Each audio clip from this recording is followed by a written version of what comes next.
جو ہے نا پیوست کر دیتے ہیں، اسی طریقے سے وہ کلمہ اپنی ثمرات کے ساتھ آپ کے اندر جو ہے نا وہ چلا جاتا ہے۔ تو اس لحاظ سے جو ہے نا وہ تسبیح بڑی اہم ہے، اور مختلف تسبیحات ہیں، ان کے مختلف ثمرات ہیں۔ بعض جو علماء ہیں بالخصوص جیسے پروفیسر احمد رفیق اختر صاحب ہیں، وہ باقاعدہ تسبیحات جو ہیں دیتے بھی ہیں۔ وہ بتا رہے ہوتے ہیں کہ بھائی نام کے اعتبار سے یا فلاں کے اعتبار سے، یا آپ کے اندر اگر کوئی ایسا گناہ ہے جسے آپ چھوڑنا چاہتے ہیں تو اس کے اعتبار سے وہ کچھ تسبیحات سجیسٹ بھی کر دیتے ہیں اس میں۔ تو اس میں بھی کوئی حرج نہیں ہے کہ اگر کوئی علم والا انسان آپ کو بیان کر رہا ہے تو اور اس میں کوئی شرکیہ بات نہیں ہے تو آپ اسے قبول کر لیں، لیکن اس احتیاط کے ساتھ کہ بعض اوقات لوگ اس میں بہت غلو کر جاتے ہیں، اور بالخصوص ہمارے ملک وطن عزیز پاکستان کے اندر تو یہ معاملہ ہے کہ ہر گلی محلے میں جو ہے نا ایک بندہ ایسا بیٹھا ہوا ہے جس نے اپنے آپ کو معاذ اللہ معذرت کے ساتھ سخت لفظ کہہ رہا ہوں کہ روحانیت کی دکان کھولی ہوئی ہے۔ وہ آپ اس کے پاس جائیں گے، وہ آپ کو بتا دے گا 10,000 دفعہ یہ پڑھو، 1,000 دفعہ یہ پڑھو، 179 دفعہ یہ پڑھ لو، ٹھیک ہے، اور اس کی کوئی دلیل اس کے پاس نہیں ہے، نہ وہ حدیث سے پیش کر سکتا ہے، نہ قرآن سے پیش کر سکتا ہے، بس اس کا تجربہ ہے اور وہ بیان کیے چلا جا رہا ہے۔ پھر یہ جتنی بھی یہ ریلیں چل رہی ہیں، یہ یوٹیوب پہ اور ٹک ٹاک پہ اور انسٹاگرام پہ، اس پہ بھی کوئی جو ہے نا گمنام سے صاحب بتا دیں گے کہ اتنی 100 دفعہ فلانی چیز پڑھ لو تو کینسر بھی ٹھیک ہو جائے گا آپ کا۔ تو یہ باتیں بہت ہی غلط ہیں، یہ بلکہ ایک اسلام دشمنی لگتی ہے مجھے، کیونکہ پھر جب آپ کسی کی امید باندھ دیتے ہیں اور وہ اس پہ عمل کرتا ہے، ہزاروں دفعہ کسی کلمے کو پڑھتا ہے، اور پھر اس کو وہ نتیجہ حاصل نہیں ہوتا جو اس ویڈیو میں دعویٰ کیا گیا ہوتا ہے، تو وہ پھر دین سے ہی بعض اوقات جو ہے وہ متنفر ہونے لگتا ہے۔ لیکن حقیقت یہ ہے کہ آپ کو یہ دیکھنا چاہیے کہ جو تسبیح بیان ہو رہی ہے کیا وہ قرآن اور سنت میں ہے، رسول اللہ صلی اللہ علیہ وسلم نے اسے سجیسٹ کیا ہے، نہیں کیا ہے تو پھر لوگوں کے تجربات ہیں، اسے دیکھیں کہ آپ کی استعداد کیا ہے، کیا پڑھنا ہے کیا نہیں پڑھنا ہے۔ پھر تسبیحات میں یہ بھی ہوتا ہے کہ بھائی یہ جو ہے نا وہ گرم اثر رکھتی ہے، اور یہ جو ہے نا وہ ٹھنڈا اثر رکھتی ہے، وغیرہ وغیرہ۔ میرے خیال سے ایسا کوئی معاملہ نہیں ہے، اور اگر ہے بھی تب بھی جو ہے اس کے اندر کوئی ایسی قباحت نہیں ہے کہ اگر کہ آپ ایک حد سے تجاوز نہ کریں تو تسبیحات آپ کوئی سی بھی پڑھیں، کوئی سی بھی کلمہ ایسا جو کہ آپ پڑھ سکتے ہیں، اس میں کوئی حرج نہیں ہے، اصل میں اللہ کی یاد ہے۔ تو یہ ہو گیا جناب تسبیح کی بات۔ اب آ جاتے ہیں ذکر کی طرف۔ ذکر کسے کہتے ہیں؟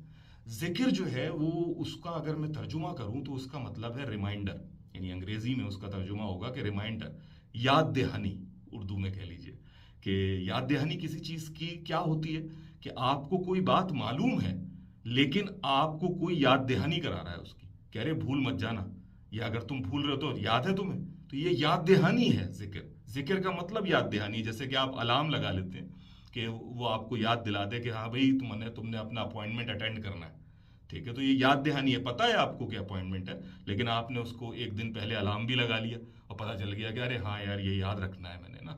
تو انسان چونکہ بھول جاتا ہے، نسیان رکھتا ہے، بھولتا ہے، تو ذکر جو ہے وہ یاد دہانی ہے اللہ کی۔ تو ہر وہ چیز جو آپ کو اللہ کی یاد دلائے، یاد دہانی کرائے، وہ ذکر ہے۔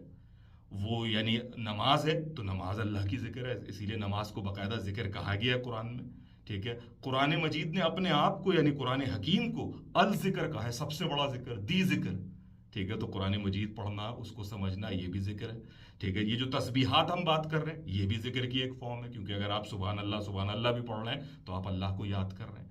اسی طریقے سے ابھی جو میں آپ سے گفتگو کر رہا ہوں، اس میں چونکہ میں اللہ کی بات کر رہا ہوں، آپ کو اللہ کی بات سمجھا رہا ہوں، تو میں بھی ذکر کر رہا ہوں، اور آپ جو اس کو سن رہے ہیں تو آپ بھی ذکر کر رہے ہیں، ٹھیک ہے۔ تو یہ بھی ذکر ہے۔ اسی طرح رسول اللہ صلی اللہ علیہ وسلم نے بہت ساری دعائیں سکھائی ہیں، ٹھیک ہے۔ مثال کے طور پہ آپ جو ہے نا اس وقت گفتگو کر رہے ہیں، آپ چاہتے ہیں کہ حضرت موسیٰ علیہ السلام کی وہ دعا کر لیں کہ رب اشرح لی صدری ویسر لی امری واحلل عقدۃ من لسانی یفقہوا قولی، تو یہ بھی ایک ذکر ہو گیا، ٹھیک ہے۔ اسی طریقے سے آپ مسجد میں داخل ہوئے، آپ نے کہا اللہم افتح لی ابوابک ورحمتک، باہر نکلے اللہم انی اسألک من فضلک ورحمتک، غسل خانے میں گئے یا حاجت خانے میں گئے تو آپ نے کہہ دیا اعوذ باللہ من الخبث والخبائث۔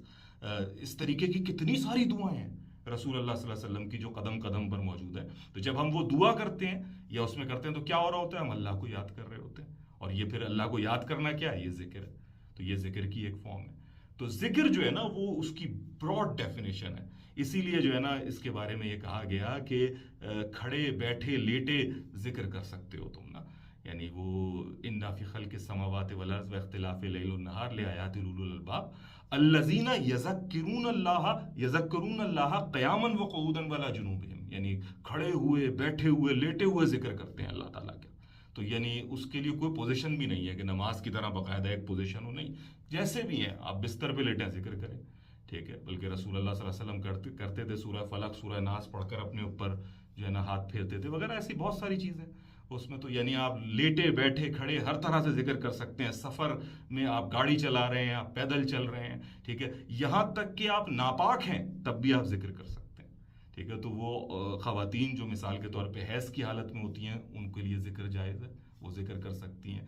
آپ خود اگر ناپاکی کی حالت میں تب بھی آپ ذکر کر سکتے ہیں. آپ وضو سے ہوں، آپ باوضو نہ ہوں، آپ ذکر کر سکتے ہیں. تو ذکر ایک ایسی چیز ہے جس سے جو 24 گھنٹے چلتی ہے.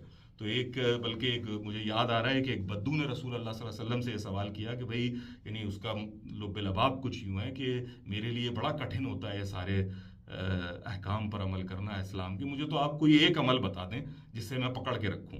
تو آپ صلی اللہ علیہ وسلم نے کہا، آپ صلی اللہ علیہ وآلہ وسلم نے کہا کہ اپنی زبان کو ذکر سے تر رکھو، یعنی ہر وقت ذکر کرتے رہو اللہ تعالیٰ کا. تو جب آپ ذکر کرتے ہیں تو خود ہی جو ہے نا آپ کے اندر وہ توفیق بھی پیدا ہو جاتی ہے، اللہ کا نور بھی داخل ہو جاتا ہے کہ پھر آپ باقی چیزیں جو احکام ہیں ان پر بھی عمل بآسانی کرنے لگتے ہیں. بہرحال ویڈیو توفیق سے زیادہ ہی کچھ لمبی ہو گئی جتنا میں نے سوچا تھا. خیال رکھیں اپنا بہت سارا. میں اجازت لیتا ہوں اور انشاءاللہ کسی اور موضوع کے ساتھ پھر دوبارہ گفتگو ہوگی. تب تک کے لیے السلام علیکم.